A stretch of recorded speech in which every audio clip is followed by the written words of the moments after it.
एक ऐसी futuristic technology सोचिए जहां मुंबई से पुणे सिर्फ 25 मिनट में या दिल्ली से जयपुर बस 30 मिनट में। ये कोई साइंस फिक्शन का सीन नहीं है, ये है हाइपरलूप, एक ऐसी टेक्नोलॉजी जो ट्रांसपोर्टेशन सिस्टम को पूरी तरह से बदल सकती है और इस पर भारत में भी काम चल रहा है।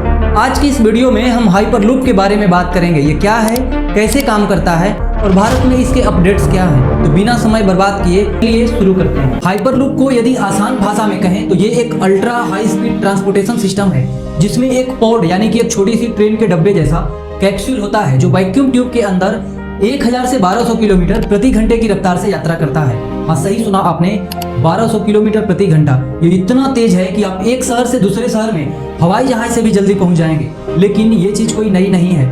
हाइपरलूप का कॉन्सेप्ट इलोन मस्क ने 2013 में दिया था, लेकिन इससे पहले भी इस तरह के ट्रांसपोर्टेशन सिस्टम पर विचार किया गया था। सबसे पहले ऐसा विचार 1799 में जॉर्ज मेडश नामक ब्रिटिश इंजीनियर ने दिया था। उन्होंने वैक्यूम ट्रेन का कॉन्सेप्ट प्रस्तुत किया जिसमें एक सील ट्यूब के अंदर एयर प्रेशर का उपयोग करके गाड़ियों को तेजी से धकेला जा सकता था। 2013 में जब एलोन मस्क ने एक व्हाइट पेपर रिलीज किया हाइपरलूप अल्फा के नाम से, तब से ये कॉन्सेप्ट पूरी दुनिया में चर्चा का विषय बन गया। अब ये पॉड वैक्यूम में क्यों यात्रा करता है? क्योंकि वैक्यूम ट्यूब में हवा का प्रतिरोध लगभग 0 होता है और इससे घर्षण कम होता है और रफ्तार बढ़ जाती है।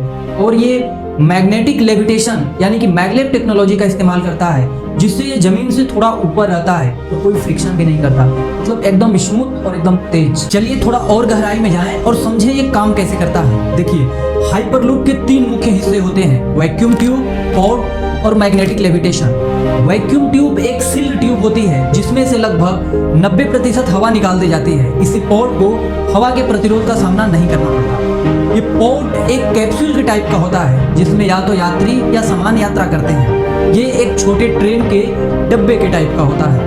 और मैग्नेटिक लेविटेशन पॉड को ट्रैक से थोड़ा ऊपर रखता है जिससे घर्षण जो होता है 0 हो जाता है और रफ्तार बढ़ जाती है। और गति के लिए इलेक्ट्रिक मोटर का इस्तेमाल किया जाता है जो पॉड को ट्यूब के अंदर तेजी से आगे बढ़ाते हैं। एक बार जब पॉड पूरी रफ्तार पे होता है तो मोटर की गति को रिवर्स करके इसे रोका भी जा सकता है। और एक मजेदार बात, हाइपरलूप सोलर पैनल से भी ऊर्जा ले सकता है, मतलब न सिर्फ ये तेज है बल्कि पर्यावरण के लिए भी अनुकूल है। यदि इसके फायदे की बात करें तो पहला फायदा तो यह है कि इससे समय की बचत होगी। उदाहरण के तौर पर मुंबई से पुणे जो आमतौर पर 3 से 4 घंटे का सफर है वो सिर्फ 25 मिनट का हो जाएगा। दूसरा, ये पर्यावरण के अनुकूल है यानी कि ये कम ऊर्जा खपत करेगा और प्रदूषण भी कम करेगा। तीसरा, ट्रैफिक में इससे कमी आएगी यानी कि हाइपरलूप के साथ सड़कों और हवाई अड्डों पे भी लोगों का बोझ कम हो जाएगा। लेकिन इसके साथ चैलेंजेस भी इसमें कम नहीं है। पहला चैलेंज तो ये है कि इसके लिए बहुत बड़े लागत की जरूरत पड़ेगी। सिस्टम बनाने में लगभग अरबों डॉलर का निवेश हो जाएगा। दूसरी, इतनी ज़्यादा रफ्तार पे सुरक्षा बहुत बड़ा फैक्टर है। यदि कुछ भी गलत हुआ तो परिणाम ज़्यादा जो है खतरनाक हो सकते हैं। तीसरी चीज़, वैक्यूम ट्यूब बनाने और मेंटेन करने में भी तकनीकी चुनौतियाँ बहुत हैं। तो ये दोनों एक सिक्के के 2 पहलू हैं। एक तरफ जहाँ ये रिवोल्यूशनरी है, दूसरी तरफ इसके साथ चैलेंजेस भी बहुत हैं। लेकिन पूरी दुनिया में कंपनियां जैसे कि वर्जिन हाइपरलूप और हाइपरलूप ट्रांसपोर्टेशन टेक्नोलॉजीज इस पर काम कर रही हैं और टेस्ट ट्रैक भी बना रही हैं। अब बात करते हैं भारत में हाइपरलूप को लेकर के अपडेट की। भारत में भी हाइपरलूप पर काम चल रहा है और सबसे बड़ा अपडेट ये है कि IIT मद्रास ने भारत का पहला हाइपरलूप टेस्ट ट्रैक बनाया है 422 मीटर का, जो दिसंबर 2024 में पूरा हुआ।